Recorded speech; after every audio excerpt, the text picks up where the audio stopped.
नमस्ते दोस्तों, मैं हूं जियान। इस एपिसोड में आपका स्वागत है, जहां मैं आपके लिए उच्च रेटिंग वाली horror anthology series terror master लेकर आया हूं। ये सीरीज कई स्वतंत्र कहानियों से बनी है और हर कहानी को अलग अलग मशहूर मास्टर द्वारा रचनात्मकता से तैयार किया गया है। आज हम पहली कहानी पहाड़ी सड़क का हादसा देखेंगे। कहानी की शुरुआत एक कार से होती है जो सुनसान पहाड़ों में चल रही है, लेकिन कार के मालिक का चेहरा परेशान और अस्थिर नजर आता है। कानों में बजता मधुर संगीत भी उसे शोर जैसा लग रहा है। एन, जो गाड़ी चला रहा है, झुंझलाहट में रेडियो चैनल बदल देता है, लेकिन जैसे ही वह दोबारा सामने देखता है, अचानक एक नीली गाड़ी उसके सामने आ जाती है। इस दुर्घटना में एलन घायल हो जाता है और बेहोश हो जाता है। बेहोशी के दौरान उसे अपने बॉयफ्रेंड के साथ बिताए पल याद आते हैं। कुछ समय पहले एलन की मुलाकात एक बेहद आकर्षक युवक से हुई थी। सिर्फ एक कप चाय के दौरान ही उन्होंने अपने रिश्ते को पक्का कर लिया था। उस दिन उसका बॉयफ्रेंड उसे अपने गांव लेकर गया। उस रात भले ही मूसलाधार बारिश हो रही थी, लेकिन ये दोनों के बीच की भावनाओं को कम नहीं कर सकी। जब एलन होश में आता है तो उसे पता चलता है कि दुर्घटना में उसकी कार खराब हो गई है और मोबाइल फोन भी अजीब तरीके से काम नहीं कर रहा। कोई और विकल्प न होने के कारण वह कार से बाहर निकलकर स्थिति का जायजा लेने का फैसला करता है। एलन को आश्चर्य होता है कि आगे खड़ी गाड़ी में कोई जवाब नहीं दे रहा। जब वह करीब जाता है तो उसे पता चलता है कि गाड़ी के अंदर कोई नहीं है। ये देखकर एलन घबरा जाता है। क्या सच में कोई भूत है? जब वह गाड़ी के अंदर ध्यान से देखता है तो उसे एक गंदी हुई शर्ट दिखाई देती है।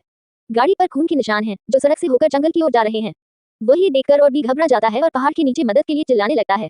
तभी एक काली परछाई नजर आती है। एलन तुरंत माफी मांगता है और कहता है कि उसका फोन खराब है, इसलिए मदद नहीं मांग सका। लेकिन वह परछाई उसकी बातों को अनसुना कर देती है और बस सिर झुकाए ऊपर की ओर चलती रहती है। ये देखकर एलन और भी ज्यादा उलझन में पड़ जाता है। अचानक वह परछाई हवा में उड़ने लगती है और जमीन पर तेजी से उतरती है। ये सब देखकर एलन पूरी तरह स्तब्ध हो जाता है। कहानी यहीं पर एक रहस्यमयी मोड़ लेती है। अचानक प्रकट हुए उस राक्षस को देखकर एलन दंग रह गया, लेकिन राक्षस किसी की परवाह नहीं करता था और हर किसी को पकड़ने की कोशिश करता था। सौभाग्य से एलन सफलतापूर्वक उससे बच गया। भागने के लिए उसने बिना हिचकिचाए पहाड़ी से छलांग लगा दी। अंततः वह लुढ़कते पलटते जंगल के अंदर आ गिरा। पागलों की तरह वह घने पेड़ों के बीच भागने लगा। उसके पीछे राक्षस भी पागल कुत्ते की तरह उसका पीछा कर रहा था। तनावग्रस्त एलन एक बार असावधानी से गिर पड़ा, लेकिन पेड़ों की शाखाओं की ओट में उसे छिपने की जगह मिल गई। खतरे के इस पल में उसे अपने बॉयफ्रेंड की याद आई। उसका बॉयफ्रेंड ब्रूस जंगल में जीवित रहने के कौशल में बहुत रुचि रखता था। वह अक्सर एलन को सिखाता था कि जंगल में खतरों से कैसे निपटना है। उसने एलन को कुछ सरल जाल बनाने के तरीके भी बताए थे।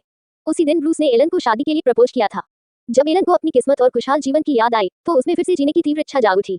जब राक्षस पास आ गया तो एलन फिर से पागलों की तरह जंगल के गहरे हिस्से की ओर भागा, लेकिन इस बार उसकी किस्मत साथ नहीं थी। आगे का रास्ता पेड़ों की शाखाओं से अवरुद्ध हो गया। पीछा करते राक्षस को देखकर एलन के पैर थरथरा गए। राक्षस ने बिना कोई मौका दिए एलन पर एक चाकू फेंक दिया। सौभाग्य से चाकू पेड़ के तने में जा धंसा। ये देखकर राक्षस और गुस्से में आ गया और एलन पर झपट पड़ा। खतरे की स्थिति में एलन पेड़ के तने के नीचे से घुस गया, लेकिन राक्षस की हत्या करने की जिद भी अड़िग थी। वह बिना किसी हिचकिचाहट उसी तंग जगह में घुस गया। वहां पेड़ के नीचे दोनों के बीच मौत का तेज खेल शुरू हो गया। इस दौरान राक्षस ने एलन की जांघ पकड़ ली। तभी एलन ने अचानक पेड़ की एक शाखा देखी। उसे अपने बॉयफ्रेंड द्वारा सिखाए गए जाल बनाने के तरीके याद आए। उसने जल्दी से अपने बैग से कैंची निकाली और शाखा को तोड़कर जमीन में गाड़ दिया। कैंची को शाखा के ऊपरी सिरे पर बांध दिया। अंततः दो शाखाओं को आपस में क्रॉस करके उसने एक आसान शिकार जाल बना लिया। जब राक्षस पेड़ के तने को पार कर गया तो उसे यह जाल दिखा और उसकी बांह उसमें फंस गई। उस क्षण जब जाल को काटने के लिए कैंची चलाई गई, वो तुरंत चेहरे में छुप गई। दर्द से भरी चीख ने सामने खड़े एलन को हिला दिया, लेकिन वह जानता था कि उसके सामने खड़ा राक्षस इतनी आसानी से मरने वाला नहीं है। वास्तव में वह घटिया तरीके से बनाए गए राक्षस ने अपनी ताकत से कैंची को खींचकर बाहर निकाल लिया। हालांकि उसे थोड़ा सा नुकसान हुआ, लेकिन कुल मिलाकर कोई बड़ी चोट नहीं थी। भागते भागते एलन ने अचानक एक बड़ा गड्ढा देखा। उसने गड्ढे को ध्यान से देखा और एक योजना बनाई। उसने गड्ढे के नीचे एक नुकीली लकड़ी गाड़ दी और ऊपर से डालियों से उसे ढक दिया। इस तरह कोई भी यदि उस पर कदम रखेगा तो वह लकड़ी नीचे से आर पार हो जाएगी। इसके बाद एलन ने अपनी पैंट उतारी और अंदर से टेप निकाली। उसने एक तेज स्टील की चाकू निकाली और उसे एक लकड़ी के डंडे के साथ पेड़ की डाल से बांध दिया। फिर उसने टेप को खींचकर एक और लकड़ी के सहारे से लगाया और चाकू को ऊपर रख दिया। इस तरह उसने एक साधारण सा धनुष गुप्त जाल तैयार कर लिया। जैसे ही कोई कपड़े के नीचे वाले हिस्से पर कदम रखेगा, जाल सक्रिय हो जाएगा। सब कुछ तैयार करने के बाद एलन पास ही छिप गया। वह अपनी आंखों से उस राक्षस को फंसते हुए देखना चाहता था, लेकिन आधे दिन के इंतजार के बाद भी राक्षस नहीं आया। तब एलन ने जोर जोर से गाली देना शुरू किया ताकि वह राक्षस को उकसा सके। उसकी चाल कारगर रही, लेकिन उसने यह उम्मीद नहीं की थी कि पहले पकड़ी गई महिला वहां आ जाएगी। एलन अवाक रह गया और उसे रोकने के लिए आगे बढ़ा, लेकिन तब तक देर हो चुकी थी।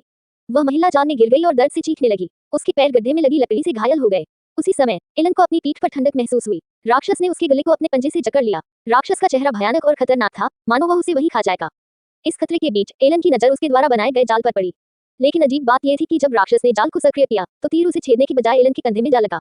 राक्षस भी हैरान रह गया। इस मौके का फायदा उठाकर एलन फिर से भाग निकला। इस दौरान गड्ढे से महिला की चीखें आती रहीं। आगे भागते हुए एलन ने एक और डरावना दृश्य देखा, एक सूखी हुई लाश। उसका शरीर लकड़ी के बने क्रॉस पर मजबूती से बांध दिया गया था। ध्यान से देखने पर उसने पाया कि वहां कई और भी इसी तरह की लाशें मौजूद थीं और सभी लाशों की आंखें निकाल दी गई थीं। लेकिन सामने मौजूद हल्की रोशनी वाली लकड़ी की झोपड़ी अभी भी उसे आकर्षित कर रही थी। जैसे ही वह दरवाजे के पास पहुंचा, उसने और भी चौंकाने वाला दृश्य देखा। एक सड़ी गली लाश वहां मौजूद थी। इतना घिनौना दृश्य देखकर एलन लगभग अपना होश खो बैठा। मानसिक तनाव से भरकर वह तुरंत वहां से भागने का इरादा कर रहा था, लेकिन जैसे ही वह सड़क के किनारे पहुंचा, उसने पाया कि आगे एक गहरा हजारों मीटर का गड्ढा था। मजबूरी में उसे वापस उसी रास्ते लौटना पड़ा। लेकिन इसी बीच वह भयानक राक्षस लौट आया था और उसके हाथ में एक घायल औरत थी। उस राक्षस को धीरे धीरे पास आते देखकर एलन को सड़क के किनारे उस घटना की याद आ गई। ऐसा लग रहा था कि उसे पहले से ही अपने अंजाम का पता था। यह दृश्य डर लगातार उसके दिमाग पर दबाव डाल रहा था। आखिरकार वह इसे सहन नहीं कर पाई और बेहोश हो गई। जब उसे दोबारा होश आया तो उसने खुद को एक खंभे से बंधा पाया। वह औरत भी जमीन पर पड़ी हुई थी। अचानक पास में एक बूढ़ा आदमी जाग गया और उसके मुंह से कुछ शब्द निकलने लगे।